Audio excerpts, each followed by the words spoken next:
बिस्मिल्लाहिर्रहमानिर्रहीम। अस्सलाम वालेकुम। नूरुल आपकी खिदमत में हाजिर है। आईएसआई नाकाम हो गई है, कोई बड़ी साजिश हो रही है, इंटरनेशनल मीडिया हाउस वो इन्वर्टेड कॉमर्स में बुद्धू बन गया है, या कहानी कुछ और है। इमरान खान साहब ने जो धमकियां दी हैं इलेक्शन कमीशन के अरकान को कि मैं शक्लें पहचानता हूं और क्या करूंगा, वो सिर्फ इलेक्शन कमीशन के लोगों को ही धमकियां हैं या टारगेट कोई और है? और इमरान खान को कहां कहां से सपोर्ट मिल रही है, कहां से सपोर्ट नहीं मिल रही, उनकी फ्रस्ट्रेशन क्यों बढ़ रही है, और इन सब चीज़ों के नतीजे में इलेक्शन होगा या नहीं होगा? क्योंकि बातें अब ज़रा आगे चलती जा रही हैं। वो जो शुरू हुई थी ना जहाँ से, वहाँ से थोड़ा सा आगे चली गई है। तो इन सब चीज़ों पे मैं बात करूँगा आपसे। दोनों अहम इश्यूज़ हैं। एक तो इमरान खान साहब का ख़त जो उन्होंने जेल से लिखा है और इकोनॉमिस्ट में छप गया है, और दूसरी उनकी धमकी इलेक्शन कमीशन के अरकान को, चूँकि वो पहले हो गई थी, पहले उस पर बात कर लें कि इलेक्शन कमीशन के चारों अरकान जब उनकी हेयरिंग हो रही थी तो इन्हें इलेक्शन कमीशन की, तो उन्होंने कहा मैं इन सब की शक्लें पहचानता हूँ और मैं इनके नाम भी जानता हूँ, और वही पुरानी रेट के मैं नहीं छोड़ूंगा और मैं इनके ख़िलाफ़ जो है वो करूँगा, आर्टिकल 6 की कार्रवाई करूँगा। तो इमरान खान साहब ये जो धमकी दे रहे हैं, मतलब वो किस बेस पर दे रहे हैं? उन्हें क्या लग रहा है, मतलब वो कैसे करेंगे? वो दोबारा हुकूमत में आ रहे हैं, वो जेल से बाहर निकल रहे हैं, उन्हें इक़्तिदार मिल रहा है, किसी ने उनके साथ फिर वादे कर लिए हैं, वो किसी ट्रक की बत्ती के पीछे लगे हुए हैं, या कोई बड़ी गेम चल रही है जहाँ से वो उन्हें लग रहा है कि वो निकल आएंगे। अच्छा, उनका ये पुराना वतीरा है, आपको याद होगा वो जज, खातून जज जिनको इन्होंने धमकियाँ दी थी, वो भी यही स्टाइल था इनका। अच्छा, खैर इनका हमेशा से यही रहा है, लेकिन अब जब ये जेल में हैं और इन्हें नज़र आ रहा है कि इनके साथ क्या मामला चल रहे हैं, इनके कौन कौन से केसेस हैं और ये किस तरह से फंसे हुए हैं और ये उनसे बच के नहीं निकल सकते, तो ये धमकी दे रहे हैं कि मैं तुम्हारी शक्लें पहचानता हूँ। अच्छा, इसमें दो फैक्टर्स होते हैं। एक तो ये कि ये उन लोगों को चाहते हैं कि पब्लिक से उनके ख़िलाफ़ नफ़रत पैदा हो और लोग उनके ख़िलाफ़ कार्रवाई करें। वही पुराना वतीरा, चाहे वो फ़ौजियों के नाम लेने हों, चाहे वो सेक्टर कमांडर्स के नाम लेने हों, चाहे जनरल्स के नाम लेने हों, मतलब इनका ये तरीका वारदात ही ये रहा है कि इस तरह से नफ़रत फैलाएं और लेकर आगे चले और लोग उन पर हमला करके उनको नुकसान पहुंचाएं। वो मोहम्मद अली मिर्ज़ा साहब हैं, बड़े मारूफ उसमें मज़हबी हवाले से उनकी तकारीर, उनकी वीडियोस हम देखते हैं, सुनते हैं। वो एक उसमें कोट करते हैं कि अगर कोई किसी आलिम दीन से ऐसा सवाल पूछ ले जो उनको बहुत बुरा लगता हो, और तो वो शुरू यहाँ से करते हैं कि देखें भाई, जवाब देने से पहले वो कहते हैं कि इन्हें कुछ नहीं कहना किसी ने। तो ये जो इमरान खान साहब है ना, असल में तो ये इमरान खान साहब कोशिश कर रहे हैं कि किसी तरह लड़ाई झगड़ा कराया जाए, उनका बस नहीं चल रहा। और ये वाली धमकियाँ तो जो है ना इलेक्शन कमीशन के जो अरकान को दी हैं, असल में वो उनसे पीछे किसी और को धमकियाँ दे रहे हैं। कि सीधी सी बात है, जनरल्स को, आर्मी चीफ को, DGISI को, DGC को, असल में तो उनको धमकी दे रहे हैं ना कि मैं तुम लोगों के ख़िलाफ़ आर्टिकल 6 लगाऊंगा।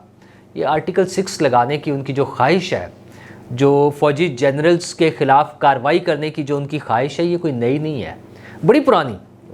आपको याद होगा इलेक्शन से भी बहुत पहले, इलेक्शन क्या, पार्टी की जब अभी हालत ऐसी थी कि जिसमें इनकी कोई वैल्यू नहीं थी, तब ये बताते थे कि इतने लोग निकल आए तो यूँ हो जाएगा जनरल्स के साथ। अच्छा, इन्होंने फिर वो कोशिश भी की, सारा वो प्लानिंग का हिस्सा था, वो सारा करते करते करते वो 9 मई को इन्होंने उसको एग्जीक्यूट किया लास्ट ईयर, और वो करके देखा इन्होंने कि लोग कितने निकाल लूँ तो क्या फ़ौजी जनरल्स का क्या रिएक्शन आएगा।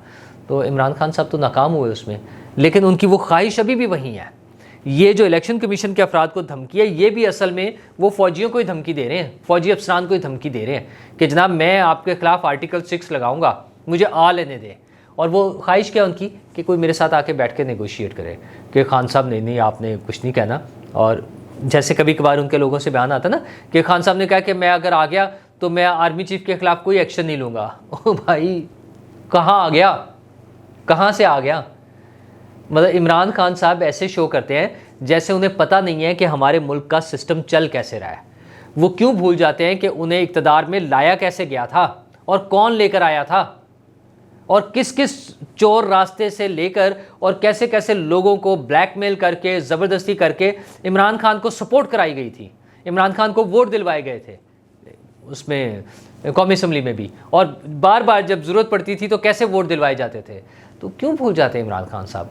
हाँ, मेरे ख्याल में तो खैर वो भूलते भी नहीं है, सिर्फ लोगों को बेवकूफ़ बनाने के लिए। उनका ख्याल ये है कि लोगों का हादसा कमज़ोर होता है। ज़रा चीज़ें रोज़ इतनी सारी चीज़ें निकल रही होती हैं, तो जो टॉप ऑफ द माइंड वही चीज़ें रहती हैं जो बार बार रिपीट की जा रही हों, तो वो अपने झूठ को इतना ज़्यादा रिपीट करते हैं कि वही आगे चलता रहे। अच्छा, उसमें कुछ चीज़ें ऐसी हो रही होती हैं जो उनके उस झूठ को लगता है कि सपोर्ट कर रही हैं, उसको स्ट्रेंथन कर रही होती है उनके मौक़िफ़ को। उसमें जो एक अहम चीज़ हुई है वो उनका द इकोनॉमिस्ट में छपने वाला मजमून है। इकोनॉमिस्ट में जो उनका मजमून छपा है उसका आप टाइटल ही देखें तो उस पर लिखा हुआ है कि former prime minister rights from prison, वो जेल से लिख रहे हैं। अच्छा, उसमें उनकी जो कहानी बनाई जा रही है, अगर वो ठीक है तो फिर तो अगली बात है। मसलन आदिल राजा, मेजर आदिल राजा का जो ट्वीट है, जो उनके स्पोक्स पर्सन के तौर पर ही काम कर रहे हैं पाकिस्तान से बाहर बैठकर, और उन्होंने एक बड़ी स्टोरी पूरी बनाई है कि आधी रात का वक्त था, कैदियों के सब सो रहे हैं, पाँव की चाप सुनाई देती है, और फिर वो आके बैरक के सामने रुकते हैं, फिर स्टिक से खटखटाते हैं, ठक ठक करते हैं, और फिर कोड वर्ड्स पहले से तय है। इमरान खान साहब उसमें खांसी करते हैं और वो फिर उन्हें कागज़ दे जाते हैं, कागज़ और पेन, और वो लेकर फिर एक जहाँ पर लाइट है वहाँ पर बैठकर वो एक राइटअप लिखते हैं, और फिर उसी तरह वो परेशान है कि कौन आएगा, कैसे आएगा। फिर वही लोग वापस आते हैं, वो उनसे वो राइटअप लेते हैं और लेके चले जाते हैं। और खान साहब की परेशानी जो मुसलसल थी कि ये पहुँच सकेगा आवाम तक या इंटरनेशनल मीडिया तक या नहीं पहुंच सकेगा, वो फिर दूर हो गई। जब वहाँ से उन्होंने किसी ने पिक किया, उनसे वो पेपर ले लिया, तो वो फिर वो मुतमईन हो गए। अच्छा, ये पूरी कहानी ये जो आदिल राजा ने लिखी है या उनके बाकी लोग भी सुना रहे हैं। और इकोनॉमिस्ट ज़ाहिर एक बड़ा जरीदा है, दुनिया का एक बड़ा मीडिया हाउस है जिसमें जिसको मोतबर समझा जाता है। अच्छा, ऐसा बड़ा मुश्किल है कि एक शख्स एक कॉलम लिख के भेज दे कि ये पीपल्स पार्टी के चेयरमैन बिलावल भुट्टो ने लिखा है और आप छाप दें, तो कि किसी अथेंटिकेशन के बगैर लगाना बड़ा मुश्किल होगा ये। अच्छा, अपनी भी तो क्रेडिबिलिटी है ना उनकी। इसी तरह कोई शख्स एक कॉलम लिख दे, एक आर्टिकल लिख दें और लिख के भेज दें कि ये नवाज शरीफ साहब की तरफ से आया। अच्छा, अगेन मतलब कैसे हो सकता है इस तरह से कि किसी के कहने पर मजमून छप जाए? इसका मतलब उन्होंने कोई अपनी तरफ से कोई ना कोई तो वेरिफिकेशन की होगी कि ये कहाँ से आया मजमून। अगर ये मजमून ऐसे ही हुआ है कि इमरान खान ने जेल में बैठकर लिखा है, तो ये किसकी नाकामी है? क्या जेल इंतज़ामिया, पुलिस, दीगर इदारे और बहुत हद तक मैं तो कहूँगा कि हमारी ISI, कि क्या ऐसा मुमकिन है कि इमरान खान ये, या वैसे तो इसमें भी जो उन्होंने कुछ कर दिया है वो तो अपनी जगह है, वो इससे बढ़कर भी कुछ लिख सकते हैं, तो क्या वो सारा कुछ इसी तरह से जेल से निकलेगा और छप जाएगा? मतलब ज़ाहिर है उनके बयान पर, एक आम किसी भी लीडर के बयान पर या आर्टिकल पे पाबंदी नहीं लग सकती ना। हम कितना रोक सकते हैं? ISI सबके राइटअप्स और वो कम्युनिकेशन, वीडियो, ऑडियो, वो सबको तो नहीं क्लियर कर सकते कि हमने करना है। लेकिन जेल में बैठा हुआ एक शख्स जिसकी सिक्योरिटी का ये आलम है कि आज तक उनकी एक तस्वीर नहीं निकल सकी है इमरान खान साहब की वहाँ से, जो बड़ी कोशिश है उनकी कि किसी तरह कोई वीडियो क्लिप आ जाए, कोई तस्वीर आ जाए वहाँ पर उनकी हेयरिंग की, और तमाम वैसे जेल में बैठे हुए उनके लॉकअप में वो उनका जो बैरक है और सारी चीज़ें, एक सिंगल तस्वीर नहीं आ सकी अभी तक बाहर। अच्छा, एक तरफ तो ये सख्ती है, वो लोग रोते हैं। अच्छा, इमरान खान ने शुरू से शोर मचाया था कि उन्होंने कैमरे लगा दिए हैं, मुझे मॉनिटर कर रहे हैं। अच्छा, और किया भी जा सकता है, ज़ाहिर है हाई वैल्यू एक वो है ना प्रिजनर कह लें, क्योंकि जिनकी वजह से कोई भी मसला पेश आ सकता है, खुदा ना खास्ता कोई वहाँ पे एक्टिविटी हो जाए ऐसी जिसमें कोई इमरान खान को नुकसान पहुँचा दे, अगर कोई भी, तो एक इंटरनेशनल एक बड़ा इशू बन सकता है ना। तो अच्छा, हम सिक्योरिटी के एंगल से ही समझ लें तो कितना ज़रूरी है कि उनकी सिक्योरिटी होनी चाहिए। तो ये कैसे मुमकिन हुआ है कि कोई कैमराज नहीं है, कहीं मॉनिटर नहीं हो रहा, लोग आए हैं रात को और वो चलते हुए वहाँ तक आए हैं, उन्होंने आके इमरान खान को कागज़ दिए हैं, इमरान खान ने बैठ के मजमून लिखा है, वो लेकर वापस चले गए हैं और वो मजमून छप गया है। क्या हमारी ISI नाकाम हो गई है, या फिर कोई बड़ी साजिश हो रही है कि पूरी जेल इंतज़ामिया उनके साथ मिल गई और उन्होंने ये मजमून निकाल दिया आराम से, और इस पर कोई बात ही नहीं हो रही है? मेरे ख्याल में तो ये कोई छोटा सा इशू नहीं है, ये पूरी हुकूमत, वो चाहे सूबाई है चाहे वफाकी है, जो वजारत दाखिला है, ये जेल इंतज़ामिया है, ये हमारी खुफिया एजेंसियां हैं, इन सब की जिम्मेदारी है कि इस पे एक्शन लिया जाए, इसका नोटिस लिया जाए और इसको क्लियर किया जाए बात को कि ये कैसे हुआ है। और दूसरी सूरत फिर एक है कि झूठ बोला गया, घर से बैठ के किसी ने पीटीआई के जो भी चहीते हैं पाकिस्तान से या पाकिस्तान से बाहर कहीं भी बैठ के उन्होंने एक मजमून लिखा है और इकोनॉमिस्ट को पहुंचा दिया। और जब हम मेक श्योर कर लें कि यहाँ से नहीं निकला, अगर हम ये श्योर कर सकते हैं, गारंटी है, तो फिर हमें इकोनॉमिस्ट के खिलाफ कार्रवाई करनी चाहिए कि उन्होंने ये कैसे लिख दिया है कि राइट्स फ्रॉम प्रिजन, कि प्रिजन से लिख कर भेजा है, जेल से कैसे लिख के भेजा है। फिर हम, और इकोनॉमिस्ट ऐसा इदारा है, एक ऐसा पब्लिकेशन हाउस है जिन्हें इस बात का जवाब देना पड़ेगा। और जिन ममालिक के हवाले से मैं अब ये बात कर रहा हूँ कि वहाँ पर जब इस किस्म का कोई सवाल उठाया जाएगा तो उन्हें जवाब देना पड़ेगा, उन्हें उसका कोई प्रूफ देना पड़ेगा। तो अब ये ज़िम्मेदारी हमारे इदारों पर है। हमारे पॉलिटिशियंस भी, मुझे तो नहीं समझ आती, और बातों पे शोर मचा रहे होते हैं कि पता नहीं ये हो गया वो हो गया। ये इतना बड़ा एक इशू है कि वहाँ से कैसे सारी चीज़ें चली गई हैं। फिर वही बात कि एक तरफ तो उनकी आज तक एक तस्वीर नहीं निकल सकी है इमरान खान की, और ये मजमून निकल गया, वो बैठ के उन्होंने लिखा और भेज दिया।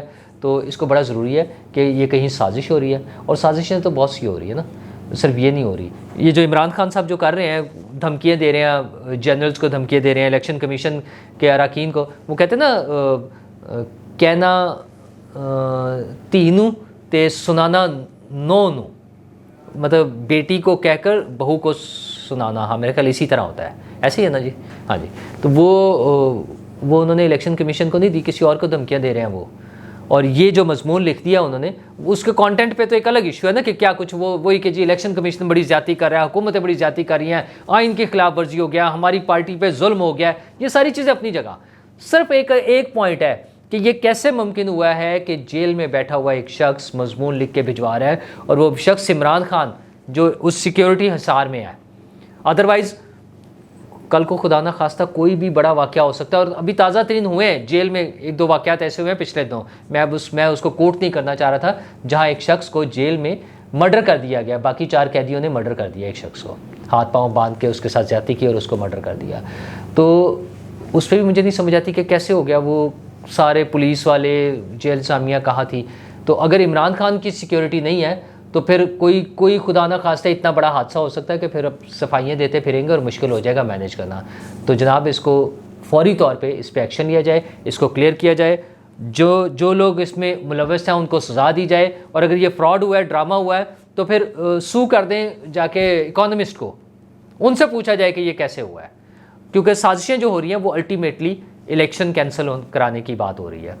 अच्छा, उसमें सेनेट ने भी एक आज करारदाद पे वो पास कर दी है, और भी चीज़ें हो रही हैं, उस पर मैं अगले ब्लॉग में आपके साथ डिस्कस करूंगा डिटेल से। क्योंकि कुछ लोगों का तो कहना यही है कि नहीं, इलेक्शन नहीं होने। वो जिस तरह से काजी फाइज ईसा साहब ने कहा ना कि पत्थर पे लकीर है। अच्छा, कुछ और पार्टी भी, बिलावल भुट्टो साहब ने भी यही कहा है, कुछ और पार्टियां भी ऐसी कह रही हैं, वहाँ सेनेट में भी हुआ है। मुर्तज़ा सोलंकी साहब हमारे जो वफाकी वज़ीर हैं इतलात के निगरान, उन्होंने भी यही कहा कि ये गलत, इस पे मैं इसकी मुखालफत करता हूँ और इलेक्शन होंगे। अफनानुल्लाह साहब थे सेनेटर उसके नून लीग के, उन्होंने भी उसकी मुखालफत की है। लेकिन 12 सेनेटर्स ने कहा है कि इलेक्शन रोक दें। 14 टोटल मौजूद थे उसमें सेनेट में, उनमें से 12 ने कहा नहीं जी इलेक्शन ख़त्म, रोक दें। तो वो जो रोकने वाले हैं ना, वो भी, उन्होंने भी एक पत्थर लेकर उसके ऊपर लकीर लगाई हुई है।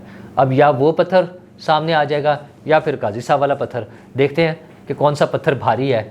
बहुत जल्द डिसीजन हो जाना है, 8 फरवरी दूर नहीं है, और 8 फरवरी तक मुश्किल है जाना। वैसे तो एक साहब का कहना यह था कि 8 फरवरी की सुबह तक कोशिश होगी कि उम्मीद रखी जाएगी कि ना हो इलेक्शन, लेकिन मेरा ख्याल है 8 फरवरी तक बात जाएगी नहीं, उससे पहले हमें चीज़ें क्लियर हो जाएंगी कि हम किस तरफ जा रहे हैं।